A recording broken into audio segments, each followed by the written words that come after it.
Soy Alfonso Solves, soy programador Big Data en Serco desde hace un año justo. Antes que eso he sido programador Big Data en otros lugares un par de añitos o 3. Y antes que eso mucho tiempo programador Java. Entonces, bueno, estamos aquí para ver una introducción fuerte o ya veremos como Ángel o más o menos. Y vale, no me enrollo, vamos a ver lo que tenemos. Este es el menú para hoy. Primero, ¿qué es Big Data?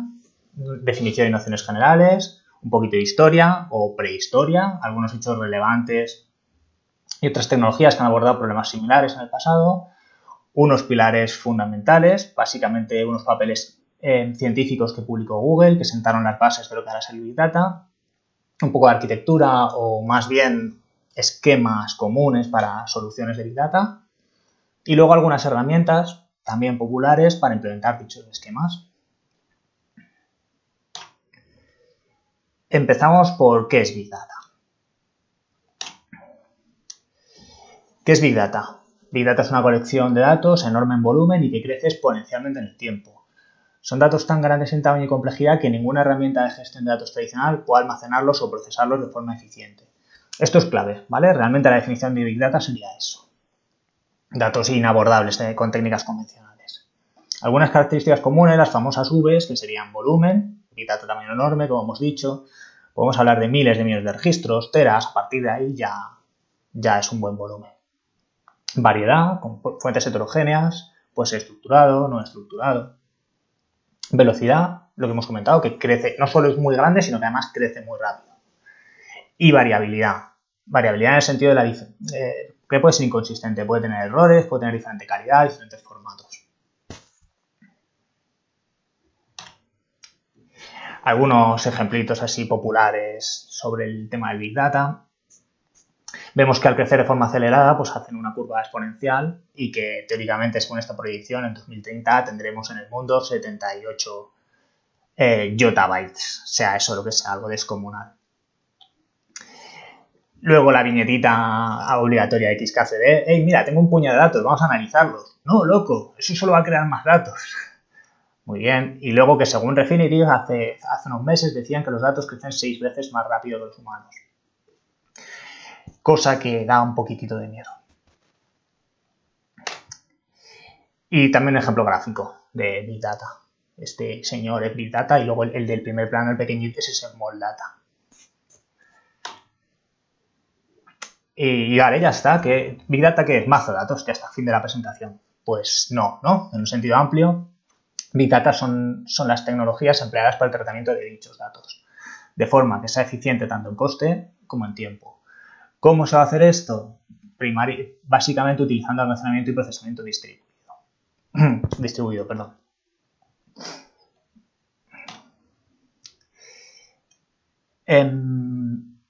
Bueno, perdonadme, una recapitulación rápida, ¿qué es Big Data? Pues muy fácil, muchos datos difíciles de manejar con técnicas convencionales y las técnicas asociadas al procesamiento de estos datos.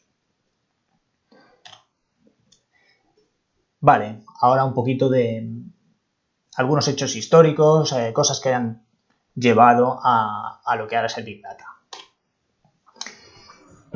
Pues podemos estudiar el caso de Teradata, que saca al mercado en el 1984 su sistema DBC 1012. En el 92 ya son capaces de almacenar y analizar 1 terabyte.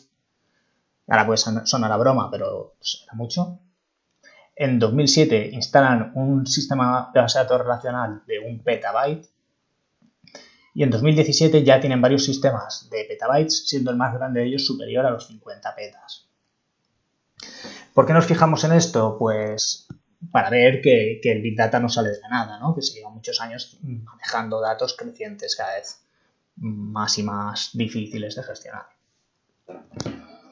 En el 2000, Seysin desarrolló un sistema de procesamiento y consulta de datos distribuido llamado HPCC. Este sistema particiona, distribuye y almacena datos estructurados, semiestructurados y no estructurados entre múltiples servidores commodity. ¿Esto por qué es interesante? Porque es prácticamente Big Data tal cual. Big Data hace básicamente esto. Almacena datos distribuidos en servidores commodity. ¿Commodity qué significa? De de consumo que puedes comprar en cualquier tienda. Otro ejemplo, el CEM lleva muchas décadas manejando grandes sets de datos, normalmente usando HTC, que es supercomputación, totalmente al margen del Big Data.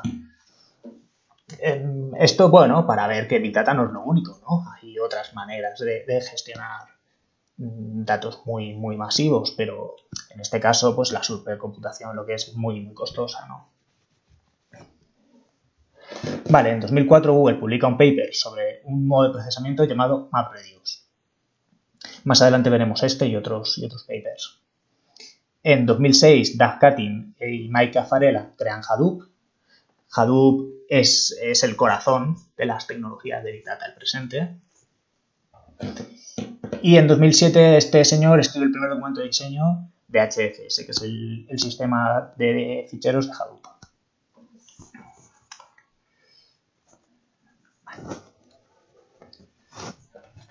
Un timeline muy resumido de los sistemas de almacenamiento de datos.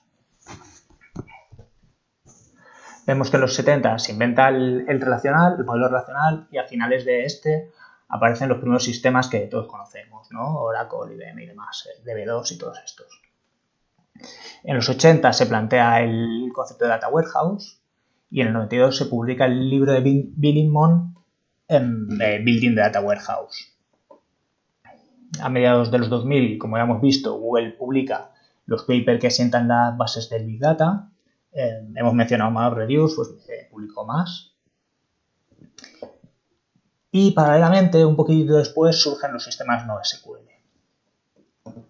Vamos, aunque no sea puramente Big Data, como es interesante y en cierto modo precursores del Big Data, vamos a ver un poco el Data Warehouse.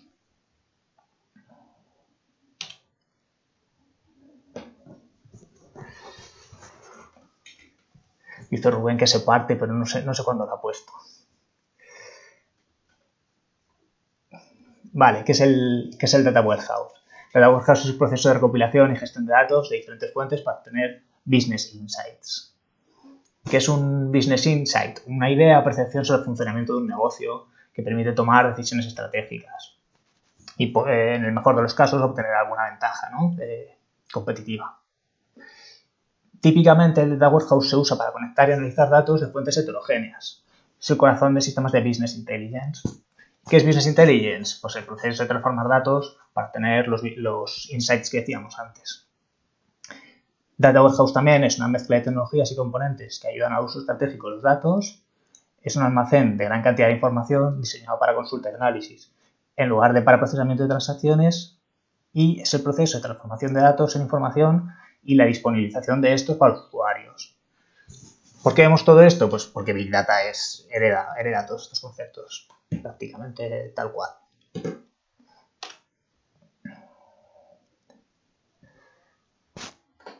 Vale, ¿cómo se implementa el Data Warehouse? Pues entre otras cosas trae los llamados modelos multidimensionales. Vienen en estrella, vienen en copo de nieve. Estos esquemas están diseñados para sistemas de Data Warehouse. Y estos esquemas abordan las necesidades especiales de bases de datos muy grandes diseñadas para analítica. Hay conceptos interesantes también en Big Data. ¿En qué consiste el sistema de la estrella? Pues tienes una tabla central muy grande de hechos y asociadas a esta unas tablas de dimensiones. Este es un modelo más básico, más sencillo, optimizado para, una vez más, como decíamos, para consultas de grandes sets de datos. Y una evolución o variante, con sus ventajas y sus inconvenientes, es el copo de nieve, en el que las dimensiones se asocian a otras dimensiones. ¿Vale? Bueno, ha sido rapidito, pero no vamos a abundar más en el Data Warehouse. Ahora vamos a ver un poco NoSQL, que también es muy relevante. Antes de ver NoSQL como tal, nos podemos preguntar el por qué, ¿no? ¿Por qué NoSQL y no podemos usar los relacionales de siempre? Y es por un asunto teórico que se llama el teorema de Kapp, ¿no? Que nos dice que de 3 características deseables en un sistema de almacenamiento de datos solo podemos conseguir 2 de ellas a la vez. y que hay que elegir, ¿no? Entonces, estas características son consistencia, que todos los usuarios vean la misma información, disponibilidad, que todas las peticiones de los usuarios obtengan alguna respuesta, y tolerancia a particiones. ¿Qué es una partición? Es pérdida de comunicación entre dos nodos del sistema. Y tolerancia es que, dado esto, el sistema sigue funcionando. Entonces, la cuestión es que si tienes un sistema distribuido con muchos nodos, las particiones se te van a dar sí o sí. Entonces, de esas dos que puedes elegir, tienes que coger tolerancia a particiones. Y entonces, la única posibilidad que te queda es escoger entre disponibilidad y consistencia. Y de ahí surge variedad de sistemas posibles, ¿no? Vemos los sistemas tradicionales menos escalables precisamente porque no son tolerantes a particiones, ¿no? Ahí vemos MariaDB, SQL Server, MySQL y demás, que eso sí, dan consistencia y disponibilidad al mismo tiempo, ¿no? Sin tolerancia a particiones. O los llamados no SQL con un ejemplo de un sistema que coge consistencia, que sería MongoDB. ¿Y por qué favorece consistencia? Pues porque usa un nodo primario que recibe las peticiones de lectura y escritura y puede garantizar la consistencia, ¿no? Porque ese primario conoce al sistema completo. Perdón. Como alternativa, podemos escoger disponibilidad y un ejemplo de ello es Cassandra. Cassandra, que hace todo lo contrario. Todos los nodos son iguales y pueden atender todas las peticiones a costa de una eventual inconsistencia en la información.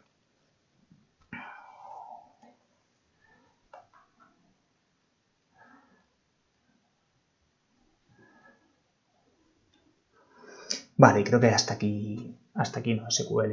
Lo hemos visto porque, bueno, como decíamos, aunque no es Big Data como tal, son sistemas que pueden ser muy, muy escalables, ¿de acuerdo? Entonces, está bien tenerlos en conocer que existen como mínimo.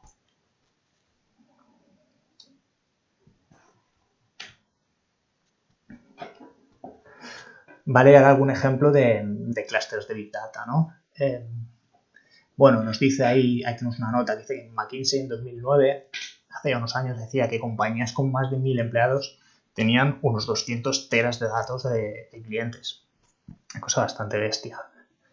Y algún ejemplo de clúster, pues por ejemplo eBay, que tenía en su momento un clúster con 4200 procesadores y 5 petas en total.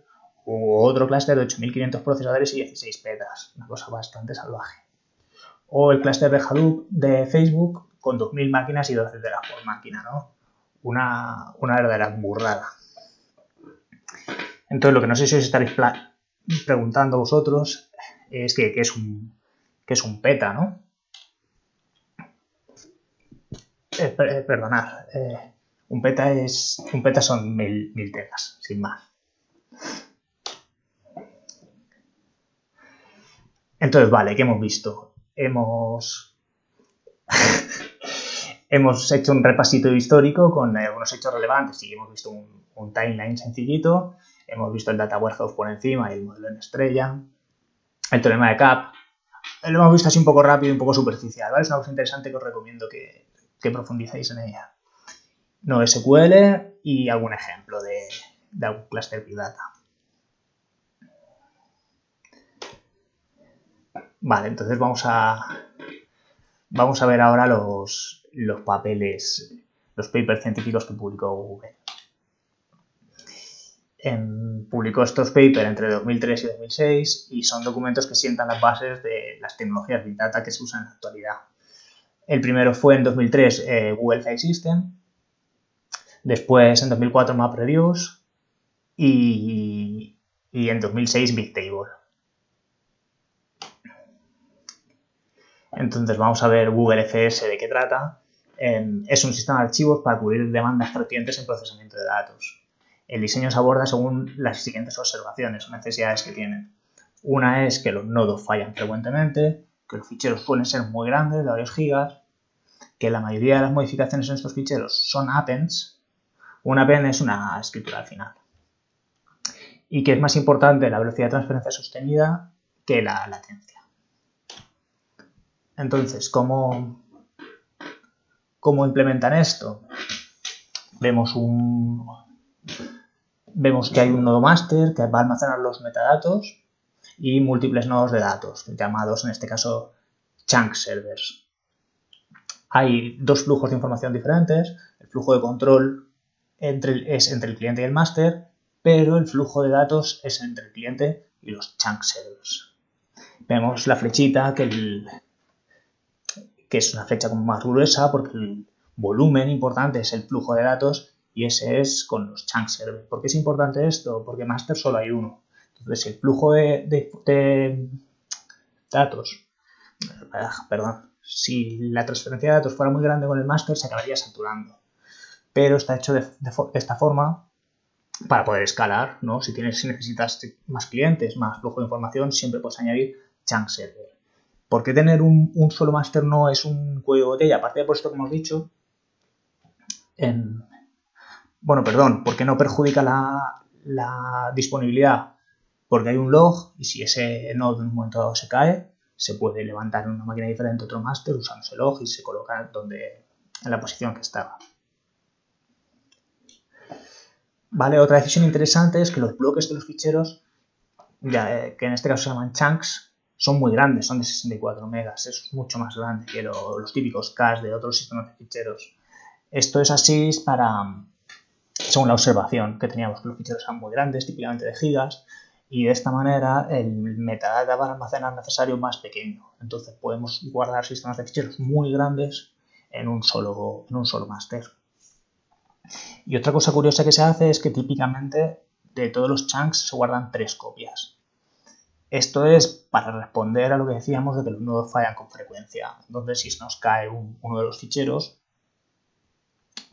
de ficheros, no perdemos disponibilidad porque tenemos otras 2 copias en otro sitio. Y tiene otra ventaja, que es que podemos leer en paralelo de varias máquinas. Vale, hasta ahí las ideas que trae GFS. Ahora vamos a ver MapReduce, pero antes vamos a ver qué es MapReduce desde un punto de vista teórico, como concepto de programación funcional. Entonces, primero vemos lo que es map, que es... ¿qué pasa? He perdido la chuleta. Bueno, map es una función de orden superior. Una función de orden superior es una función que recibe otra función, ¿de acuerdo? Que aplica esta función que se le ha pasado a cada elemento de otra colección que se le ha pasado como parámetro. Entonces, en el ejemplo, queremos a cierta colección, es un array de enteros, que son 0, 5, 8, 3 y demás, y la función es x más 1.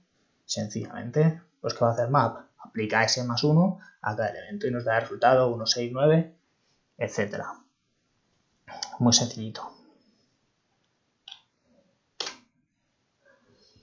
¿Qué es reduce? Reduce, una vez más, una función de orden superior que va a combinar los elementos de una colección usando una función dada y devuelve un único resultado.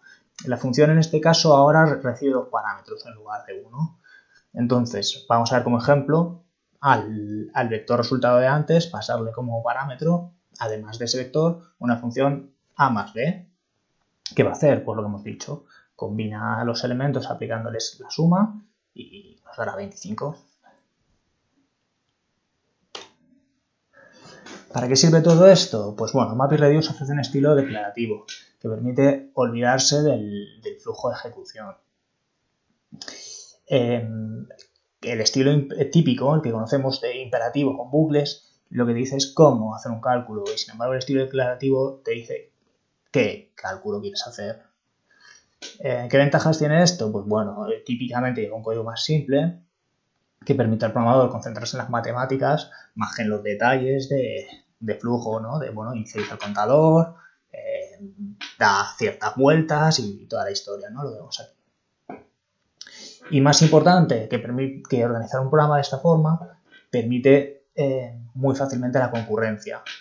Si usas un map con funciones puras, se puede paralizar de forma trivial, porque esas sumas puedes hacer en el orden que quieras, en la máquina que quieras. Vale, entonces vamos a ver el MapReduce concretamente de Google. ¿Por qué inventan esto? ¿Qué motivación tienen? Pues que se encuentran que tienen muchísimas tareas con muchos datos para procesar y quieren usar una infraestructura de centenares o miles de CPUs, pero de forma sencilla. Y entonces MapReduce, que va a ofrecer paralización y distribución automática y tolerancia a fallos. ¿Cómo se hace un programa de MapReduce con el framework MapReduce de Google?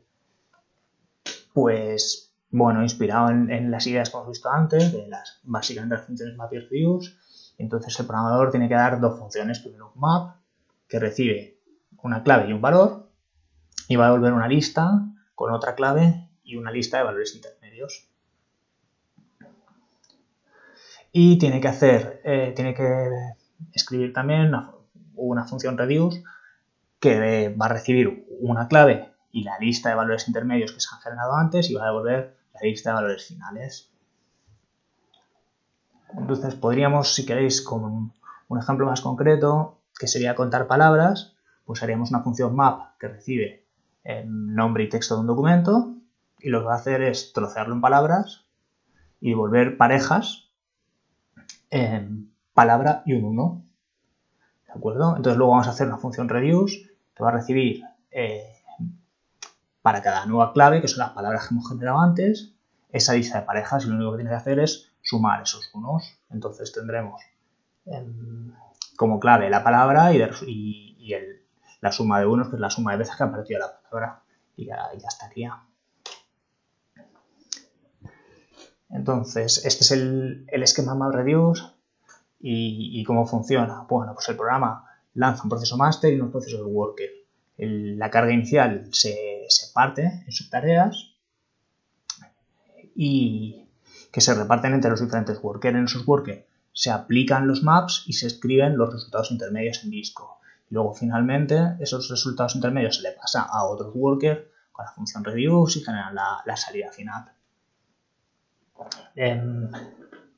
¿Para qué sirve todo esto? Pues de MapReduce le demuestra a Google que es una abstracción útil, que le simplifica mucho las computaciones y este último punto ya no sé si estoy tan de acuerdo, que es divertido de usar, ¿vale? Porque, bueno, permite enfocarse en el problema en lugar de en las tareas de distribución de la tarea, de si se te cae un worker qué hacer y demás. Todo eso lo da la infraestructura o el framework. Y finalmente vamos a ver el paper de Bigtable. ¿Qué es Bigtable? Es un sistema de almacenamiento distribuido, no relacional, escalable, autoorganizado. ¿Por qué no usan bases de datos normales, relacionales de toda la vida? Porque la escala es muy grande y sería o imposible o muy, muy costoso. Y además porque las bases de datos relacionales normales no son muy cómodas para meter información semiestructurada. Entonces, ¿cómo se organiza una base de datos Bigtable? Pues en lugar de tener muchas tablas, como en los relacionales que conocemos, es una única gran tabla gigante, donde cada registro, donde todos los registros comparten una clave alfanumérica común, y los registros se almacenan ordenados con estas claves. Un subconjunto de estas filas hace lo que llamaríamos una tablet o una tablita, y estas tabletas se distribuyen a lo largo de un clúster. Además de filas tenemos columnas que se agrupan en familias de columnas. Entonces, una familia de columnas nos viene a reemplazar el concepto de tabla, ¿de acuerdo? Podemos ver aquí en el ejemplo que tenemos Anchor, dos puntos no sé qué, Anchor, dos puntos no sé cuántos. Pues Anchor es una familia y viene a reemplazar lo que sería una tabla, la tabla Anchor. Vale, y bueno, para esto pues las claves de las columnas tienen forma familia, dos puntos, calificador. Además de filas y columnas tenemos timestamps, que lo que nos permite es en una celda tener varias versiones del dato, ¿de acuerdo? Asociados a ese timestamp. ¿Cómo implementan Bigtable por dentro? Pues la información se guarda en un Google File System, tiene además un sistema propietario de bloqueos, es una vez más un sistema con un único máster, múltiples esclavos, en este caso servidores de tablets, y la tabla automáticamente, según va creciendo, se divide en tablets que se distribuyen. en principio sin intervención del gestor de la base de datos. Y una característica peculiar es que el tamaño de fila es arbitrario, de posiblemente centenares de megas una única fila. Entonces, bueno, hemos visto por encima 3 papers de Google que me parecen muy interesantes. El Google File System, que es una solución escalable para almacenar información no estructurada, es decir, ficheros. Hemos visto MapReduce, que es un nuevo paradigma de programación distribuida. Y hemos visto Bigtable, que es una solución escalable para información estructurada o semiestructurada. Y bueno, también hemos visto como concepto general MapReduce. Entonces, bueno, estas son las soluciones que crea Google para sí, pero libera unos papers y sobre estos papers saldrán herramientas ya de código abierto y disponibles para todo el mundo, ¿no?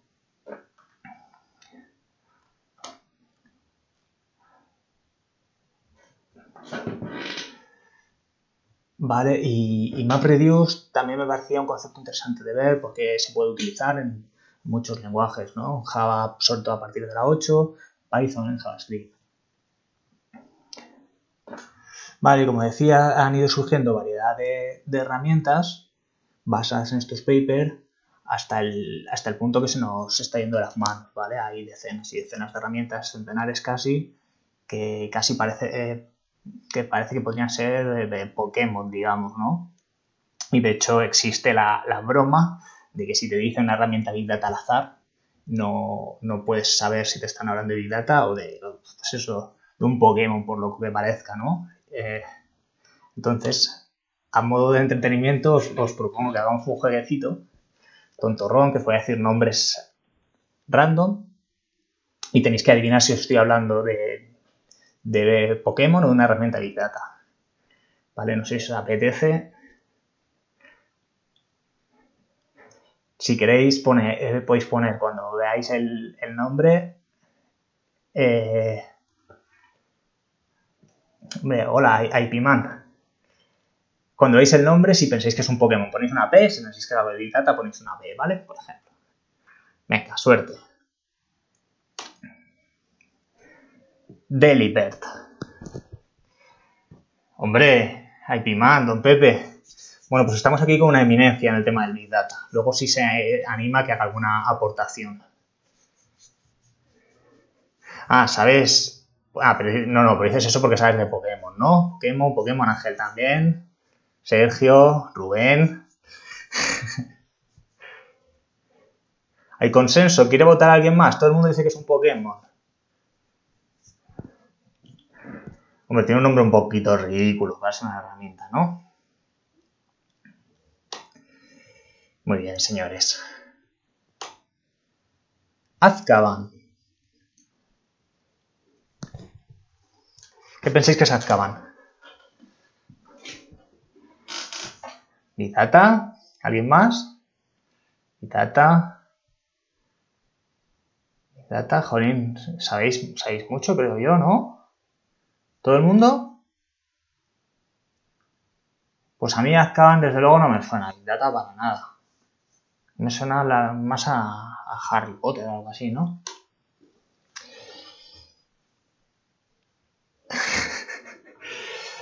Muy bien, señores, no va a tener gracia saberlo todo. Seahorse. No sé si Pokémon Seahorse podría ser un snorkel perfectísimamente.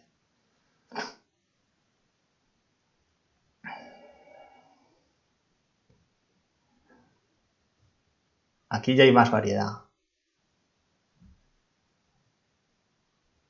Big Data, Pokémon, idea, Big Data.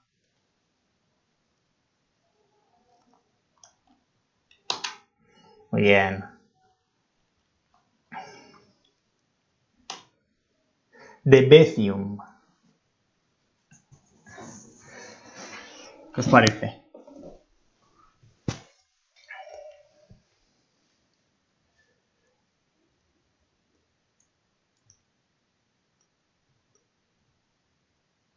Sí, y tanto. Ángel dice Big Data. IP-Man dice que suena a medicina. Pokémon.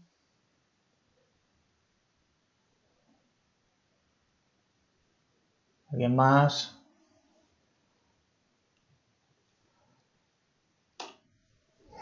Os confieso que no tengo ni idea de lo que es, ¿vale? Pero en teoría es una herramienta.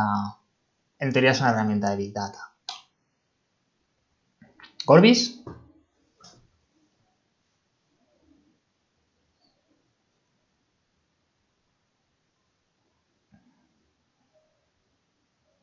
Ángel Pokémon.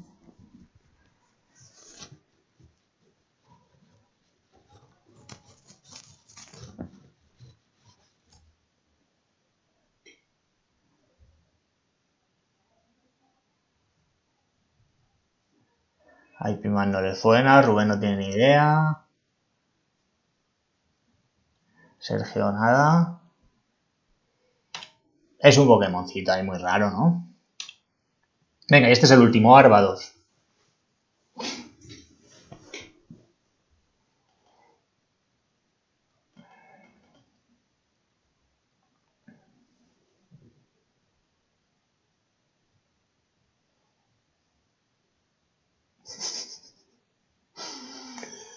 Big Data por descarte, toca Big Data, Pokémon que más da. Hay que mojarse.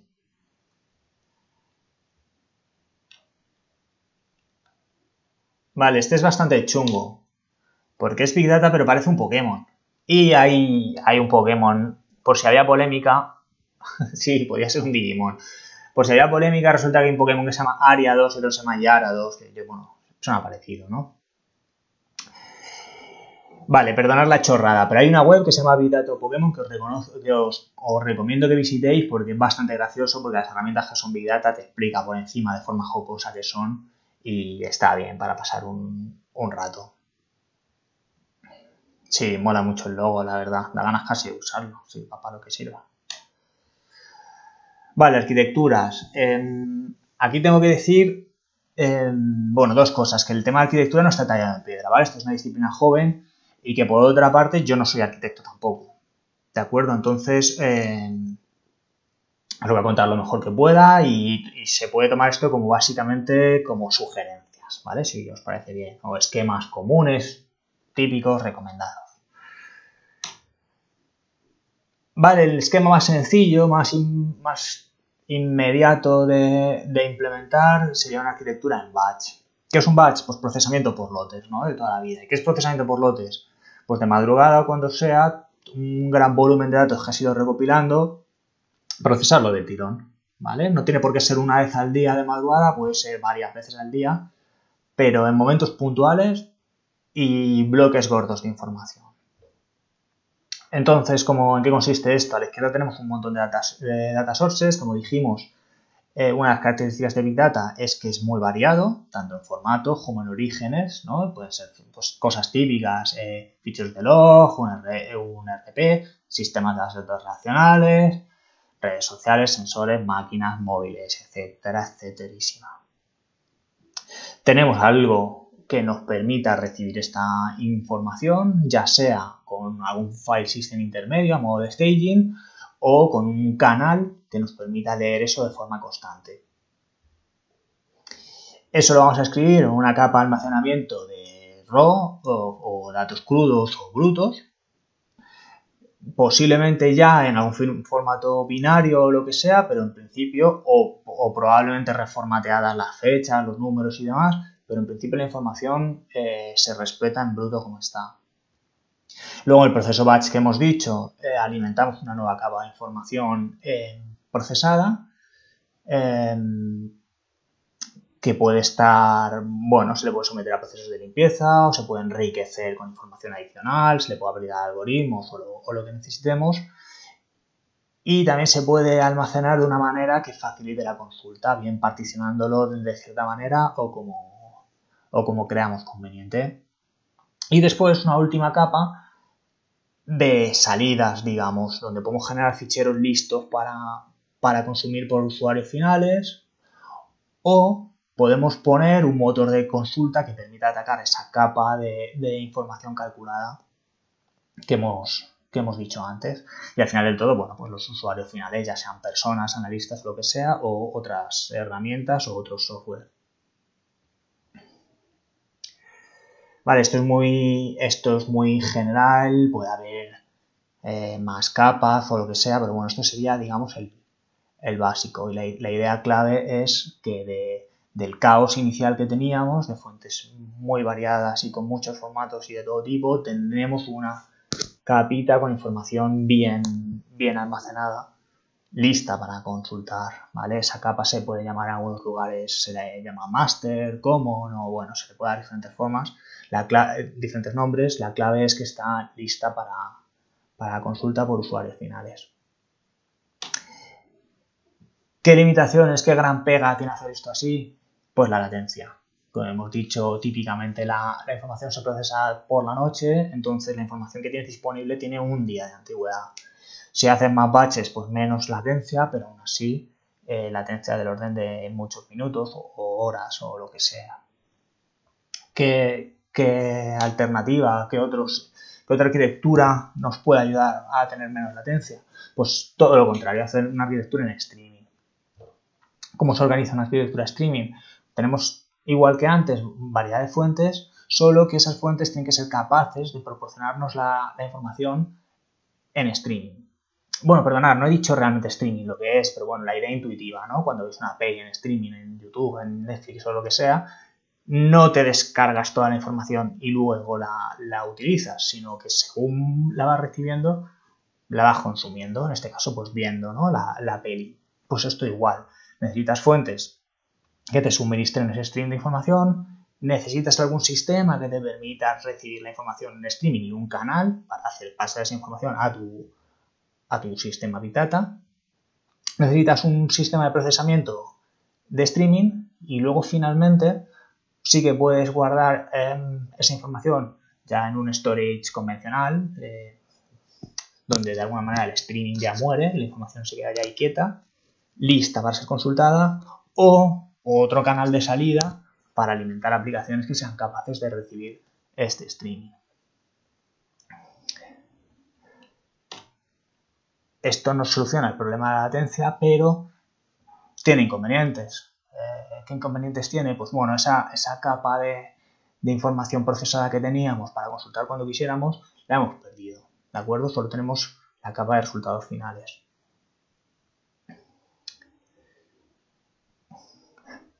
Muchas gracias, IPman. A ver si puedo verte.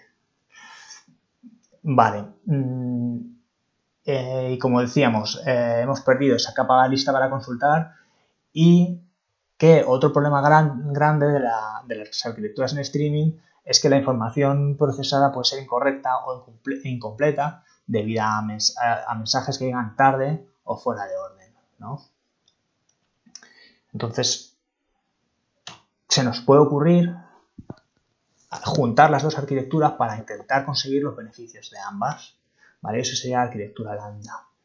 No hace falta repetir, pero tenemos por arriba la arquitectura que hemos visto antes batch y por abajo una arquitectura en streaming. ¿Qué ventajas tiene esto? Pues bueno, lo que nos proponíamos, ¿no? Ya tenemos nuestra capa de información procesada, nuestra capa con brutos, pero a la vez tenemos un canal de streaming por donde recibir la información en tiempo real. ¿Qué inconveniente puede tener esto? Bueno, pues que es mucho trabajo, es montar dos arquitecturas por el precio de uno, tienes que hacer los procesos dos veces con la dificultad de que los procesos sean coherentes. ¿De acuerdo? Entonces, finalmente, tenemos la arquitectura capa que intenta eliminar este inconveniente, ¿no? Y se trata de tener un único procesador de streaming, pero un almacén de datos en brutos. Entonces, cuando queramos reprocesar por cualquier motivo, siempre podemos releer esa información, hacerla pasar por el canal de entrada y alimentar nuestra capa final. Esto no es perfecto tampoco, porque sí que hemos perdido la capa de información calculada, pero nos ahorramos un poco el doble proceso. Hay que ver un poco coste-beneficio, ¿no?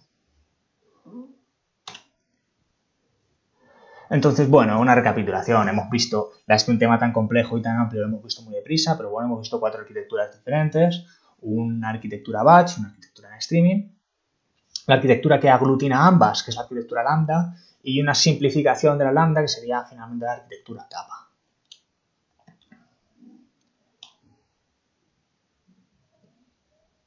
Y ahora vamos a ver unas herramientas que nos van a permitir implementar estas arquitecturas. Podemos coger el esqueleto de la arquitectura lambda por ser la que más piezas tiene y podemos ver un montón de herramientas que nos van a ayudar a implementar esto, ¿de acuerdo?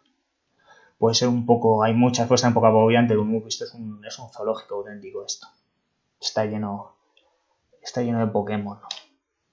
Vale, me gustaría empezar por Hadoop, que es como dijimos al principio, es el corazón de todo esto. Hadoop es un framework open source para almacenar datos y ejecutar aplicaciones distribuidas sobre un clúster de hardware commodity. Todo, como veis, son ideas que hemos ido viendo. ¿Cuáles son los componentes de Hadoop? Por una parte está Hadoop MapReduce, que es un framework de programación inspirado en el MapReduce de Google. Sirve para escribir trabajos que procesan enormes cantidades de datos, en el que los datos de entrada se dividen en fragmentos que se procesan en paralelo en los nodos del clúster. Básicamente lo mismo que hemos visto en Google MapReduce, pero es una implementación abierta, digamos que podemos usar todos. Otro componente es Hadoop YAN, Jet Another Resource Negotiator, un nombre bastante cutre, la verdad, que es el gestor de recursos de Hadoop. ¿Para qué sirve? Pues los procesos que mandemos al clúster nos los distribuye entre los nodos que tengamos, los recursos de ese clúster. Y finalmente Hadoop File System. Hadoop File System es el fichero distribuido de Hadoop y una vez más está inspirado en el paper de Google del Google File System. Vemos, aunque el dibujo es bastante diferente, la idea es muy similar. Vemos que hay un único máster, que en este caso se llama name node, y múltiples esclavos que se llaman data nodes. Sí que trae características muy curiosas HDFS, como pueda ser el rack awareness, que eso significa que el clúster sabe en qué rack están los nodos. ¿Y esto para qué es útil? Pues a la hora de distribuir la información, intenta que una copia, tiene la copia original, intenta hacer una copia en un nodo diferente, pero en el mismo rack, y luego una copia en un rack distinto. ¿Esto para qué es útil? Para, en el caso de un fallo total de un rack, no quedarte nunca sin información, tener siempre disponible alguna copia. Y adicionalmente permite, a la hora de leer esta información, puedes intentar buscarla en el nodo más cercano posible, para evitar saltos de switches, ¿de acuerdo? Para ahorrar ancho de banda. Y la inspiración, el principio básico más importante de HDFS es que es más barato mover procesos que mover datos, ¿de acuerdo? Esto es especialmente cierto en el caso de Big Data, que los datos pueden ser muy, muy grandes. Vale, lo demás son conceptos repetidos. En el name node se almacenan los metadatos y el tráfico de información grande, grueso, es contra los data nodes. Así no tenemos problemas de cuellos de botella. Vale, ahora nos vamos a la parte izquierda del esquemita y tenemos hay mucha variedad de herramientas de adquisición de datos, pero vamos a ver así por encima dos de ellas. Por ejemplo, Flume, que es un software distribuido que sirve para recopilación y agregación eficiente de ficheros de logs. Es una arquitectura flexible basada en streaming. Flexible significa que funciona como con plugins, ¿de acuerdo? Y se pueden leer diferentes ficheros de diferentes orígenes. Típicamente sirve para leer logs y de ahí el logo que tiene, pero podrían leerse ficheros de otra naturaleza, no pasa nada. Y otra herramienta también muy común es Scoop, que es una aplicación que sirve para transferir datos entre bases de datos relacionales y el clúster Hadoop. Vale. Una herramienta que se podría utilizar para adquisición de datos, pero en realidad serviría para muchas otras cosas, es Nifi. Nifi es una plataforma distribuida para la gestión de flujos de datos. Tiene una interfaz gráfica para el diseño y el control de dichos flujos. Tiene características muy chulas, que es la modificación en tiempo real, ¿de acuerdo? Los flujos están funcionando, está fluyendo tráfico por pero puedes modificar el flujo, es muy curioso. Distribuye la carga automáticamente, eso también está muy bien. Tú haces tu dibujito con tu flujo, tú tienes tu clúster y Nifi lo reparte. Tú te olvidas de todo.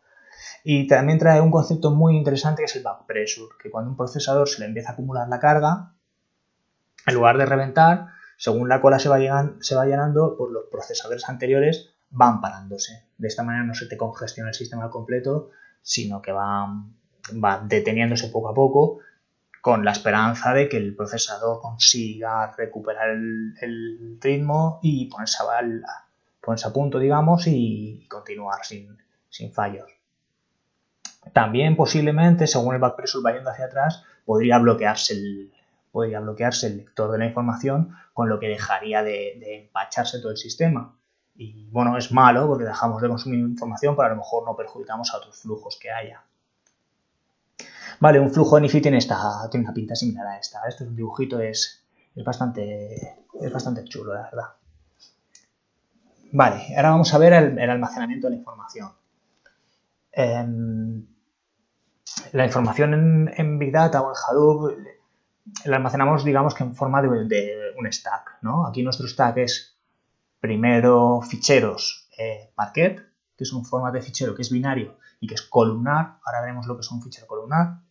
Estos ficheros los guardamos en HDFS, como hemos visto lo que es, el sistema de ficheros distribuido, y por encima de HDFS tenemos una herramienta llamada Hive, que permite dar metadatos a los ficheros de HDFS y verlos, interpretarlos como si fueran tablas. También permite lanzar y consultar estos ficheros usando consultas muy similares a SQL. Entonces, ¿qué es un fichero columnar, como decíamos? Pues aquí tenemos el almacenaje de datos binarios de un sistema de filas convencional, como un CSV, por ejemplo, en el que tienes pues primera fila, primera columna, segunda columna, tercera columna, etcétera, y luego segunda fila y demás, secuencial normal, como lo almacenaría alguien normal en sus cabales. Pues en un fichero columnar no es así. En un fichero columnar primero almacenas toda la información de la primera columna, luego después almacenas toda la información de la segunda columna y así sucesivamente. ¿Qué ventaja tiene de hacer esta pequeña locura? Pues que te permite, si quieres leer solamente algunas columnas del fichero, puedes hacerlo sin tener que leer el fichero completo. Y otra ventaja muy buena es que con algoritmos muy simples puedes hacer una compresión eficiente de los datos. ¿Por qué? Porque típicamente las columnas depende de la naturaleza de la columna, ¿no? O el tipo de datos de la columna, pero es muy común que tenga un juego de datos repetidos una y otra vez. Entonces la compresión funciona muy bien. ¿Qué desventaja tiene? Tiene una desventaja brutal, que es la modificación. La modificación de ficheros columnares es muy difícil, o incluso te puede obligar a reescribir el fichero al completo. Decía, joder, me he perdido el comentario de Rubén, dice que le suena, no sé en qué punto lo decía exactamente, pero sí, claro, Rubén, todas estas cosas te pueden sonar. Vale, ahora vamos a ver motores de procesamiento. Spark es un motor de procesamiento masivo de datos que es una evolución sobre MapReduce. ¿En qué consiste? Pues nos introduce el concepto de RDD, que es Resilient Distributed Dataset, set de datos distribuido resiliente, a prueba de fallos, digamos, con un paradigma de programación funcional. Y luego, más adelante, trae un nuevo paradigma de programación llamado Spark SQL, que permite la programación de una forma similar a la escritura de consultas, lo que lo hace mucho más sencillo. Es más intuitivo y fácil de programar que MapReduce y además es más eficiente y mucho más rápido. ¿Por qué? Como vimos por encima, MapReduce, después de cada etapa de transformación, después de cada map y cada reduce, vuelca la información de nuevo a fichero. Spark no. Spark hace todo lo posible por almacenar la información en memoria.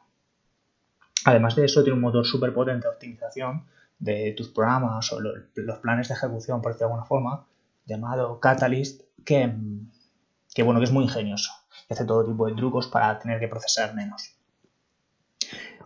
Otra herramienta, algo menos conocida que Spark, es Flink, que viene a hacer lo mismo, pero a diferencia de Spark, no lo dije, Spark en principio es un motor de modo batch. Lo que ocurre es que se puede, por medio de batches muy chiquititos, simular un streaming. ¿De acuerdo? Pues Flink es todo lo contrario. Flink es un motor en streaming que procesa fila a fila, pero haciendo bloques de filas te permite hacer batches también. Con lo que los dos sirven para lo mismo, pero con enfoques opuestos. Otra característica muy interesante de Spark es que es multilenguaje. Te permite programar en Scala, que sería lo más natural, pero también se puede programar en Java, y también una versión para programar en Python, especialmente para gente con un background más de ciencia de datos o cosas así, es también muy interesante.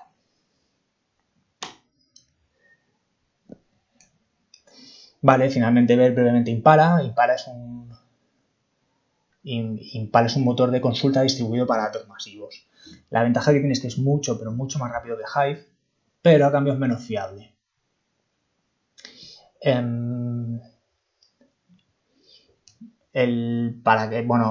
tema de Hive es que para lanzar una consulta tiene que hacer un plan y luego buscar recursos en el clúster, con Jam, lo que sea, y una consulta absolutamente trivial en Hive puede tardar 30 segundos, que es ridículo, ¿no? Sin embargo, las consultas en Impala pueden tardar cosa de un segundo o menos. A cambio, pues sí, realmente es menos fiable. Muy bien, antes vimos el stack de Parquet, HDFS y Hive, pero hay otras alternativas, ¿no? Además de HDFS tenemos HBase, que es un sistema de almacenamiento sobre HDFS diseñado a semejanza de Google Bigtable. Es de código abierto, a diferencia de Google Bigtable, y está escrito en Java.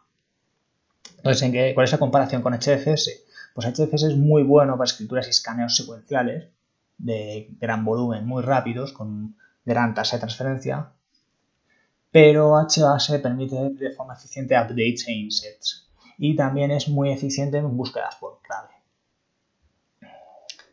Entonces, ¿cuál es el problema? Que lo que es bueno uno es malo el otro.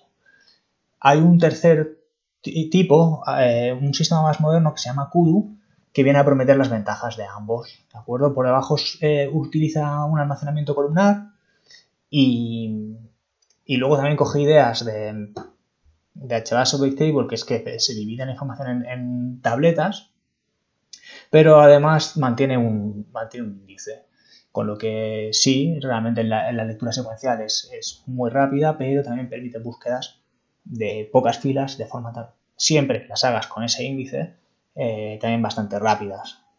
Tiene sus limitaciones y sus pegas, por ejemplo, solo puedes tener un índice, cosa que es bastante frustrante y no es a lo mejor tan sumamente escalable, tan infinitamente escalable como un HDFS, ¿no? Que puede tener prácticamente el tamaño que quieras.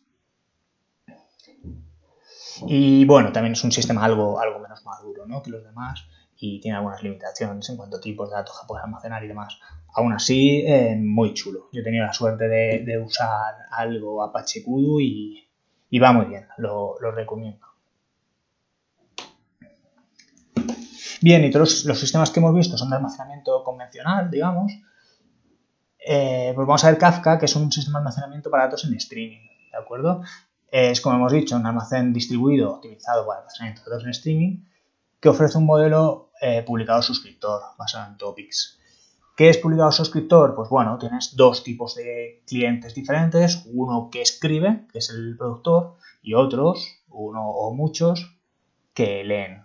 ¿Y qué es un topic? Un topic es algo parecido a una cola de mensajes, con la particularidad de que todos los lectores leen todos los mensajes, a diferencia de las colas de mensajes, que lo normal es que los mensajes se repartan y el que recibe uno no los reciban los demás.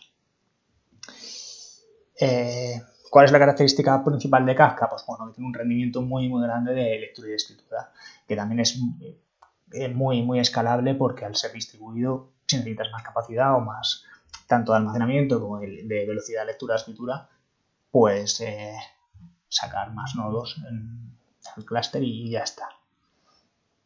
Tiene también una latencia muy baja, de orden de pocos milisegundos, pero las pegas serían que no es un sistema transaccional o no es estrictamente transaccional y que aunque la latencia es baja, no es muy baja. No podríamos llegar a considerarlo puramente real time para, yo que sé, cosas que necesitamos por debajo de los milisegundos. Kafka a lo mejor no sería oportuno. Vale, hasta aquí del diagrama original me he dejado alguno, como USI, por ejemplo, que lo quiero mencionar, que es como un planificador de procesos. Podemos pensar en un cron, pero en clúster. También decir que es bastante asqueroso de usar. Y también me parece que había puesto por ahí Elasticsearch, que es un almacén de documentos y motor de búsqueda. También es muy potente, permite hacer búsquedas de texto, búsquedas aproximadas, digamos, usando índices Lucene. También es muy popular y muy utilizado. Y vale, hasta aquí las herramientas. Hemos visto un montón de herramientas en las diferentes capas. Las herramientas que hemos visto son todas de código abierto, gratuitas, que puede usar cualquiera, pero hay muchísimas más, ¿de acuerdo? Estas son solo pues a lo mejor las más populares.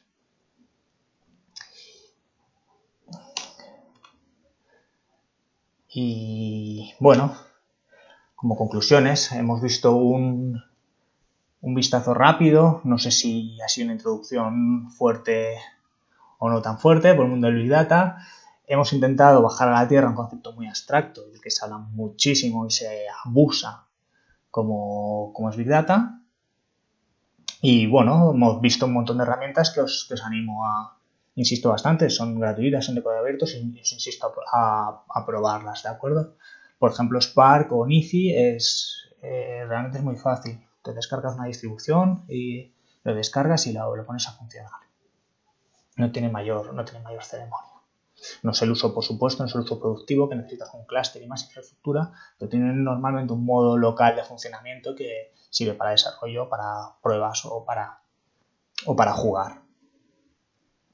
¿Vale? Pues hasta aquí mi rollo. Bueno, antes de pasar a las preguntas, deciros que de alguna manera distribuiremos la bibliografía, ¿vale? Que es bastante extensa por si queréis abundar, que os lo recomiendo, para conseguir información más concreta, más completa y más correcta. Así que damos paso, gracias ahí, Javi. Damos paso a las preguntas. A ver que me ponga grandote. Hola Ángel, gracias por tu pregunta. Nos pregunta, para alguien que quiera dedicarse a Big Data, ¿por dónde puede empezar? Esta pregunta es muy complicada porque tiene muchas respuestas posibles. Lo que voy a hacer, si me permitís, es dar una respuesta personal, ¿vale? Yo empezaría aprendiendo Scala. Es un lenguaje muy chulo, muy potente, que es muy útil para hacer programación funcional. Corre sobre la JVM y bueno, pues eso es muy elegante para programación funcional. También puede ser un poquito diabólico, es un lenguaje complicado, es raro, pero lo recomiendo. Y podéis buscar, para que tenga curiosidad, existe un curso gratuito dado por el mismo creador del lenguaje, ¿vale? Martin Odersky. En la bibliografía está, pero se puede buscar el curso y ver si te mola el lenguaje o no. En caso de que no se vaya a dedicar al Big Data o a Scala o lo que sea, toda la práctica de programación funcional es muy útil para lenguajes como Python, JavaScript o incluso Java moderno. Y luego, una vez aprendido, aunque sea a un nivel básico Scala, yo aprendería Spark. Creo que Spark es ubicuo en el mundo de Big Data, creo que es la herramienta más utilizada, al menos por los ingenieros de datos. Y creo que es muy chulo. Yo trabajo a diario con Spark y lo recomiendo. Así que, si te animas, Ángel, ya me contarás. Bueno, y por supuesto, el que quiera seguir ese camino, cuenta con mi ayuda, ¿vale? Para lo que buenamente pueda ayudarle. Sí, Javi, Scala y Spark van de la mano. Se pueden hacer guarradas, como programar en Java o se puede hacer en Python, pero vaya, recomiendo Scala.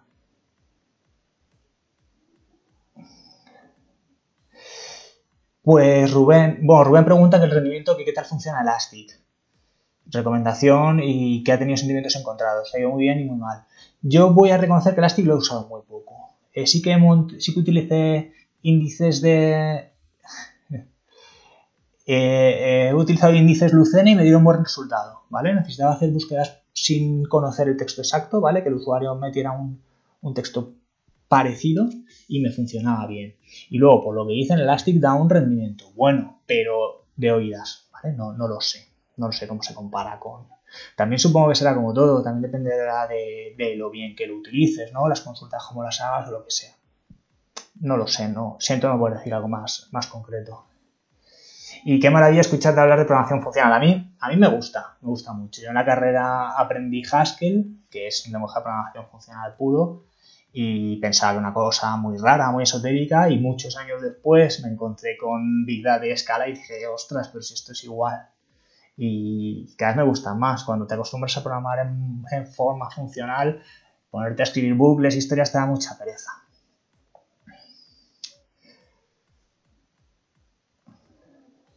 Venga, animaros, alguna cosita.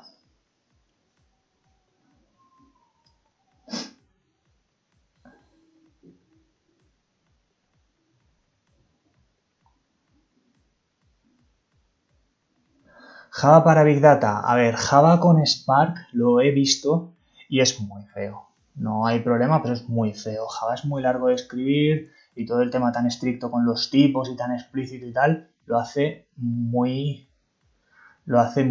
pesado. Pero bueno, es factible. En Flink, por ejemplo, creo que es más normal, pero yo no lo he utilizado. Y no lo sé. No tengo demasiada experiencia. Yo no lo recomiendo. Yo, como he dicho, yo recomiendo tirarse a la piscina y probar con Scala. Insisto, como ingeniero de datos. Ya como científico de datos es otra historia. Y sí, y dice Rubén que la primera vez que ves programación funcional, que es raro. Sí, es bastante raro. Es un cambio, es un giro ahí mental. ¿Python pierde rendimiento? Creo que sí. Hay que tener en cuenta que, bueno, primero, Spark está escrito en Scala, como tal. Y con lo que la fricción con Scala es nula, ¿de acuerdo? Usas directamente las cosas de Spark. Y corre sobre la JVM, con lo que en principio puedes usar también Java y no hay mayor problema. Salvo que los tipos sí que son un poco diferentes, las colecciones de Scala no las vas a tener y demás. Con Python, la verdad es que me parece magia negra. No sé cómo lo hace, pero algún tipo de conversión, algún tipo de cosa tiene que hacer y entiendo que algo de performance pierde. Bueno, pues nada, no os quito más tiempo. A los que sigáis ahí y estéis despiertos, muchísimas gracias, de verdad. A ver si nos vemos en otra.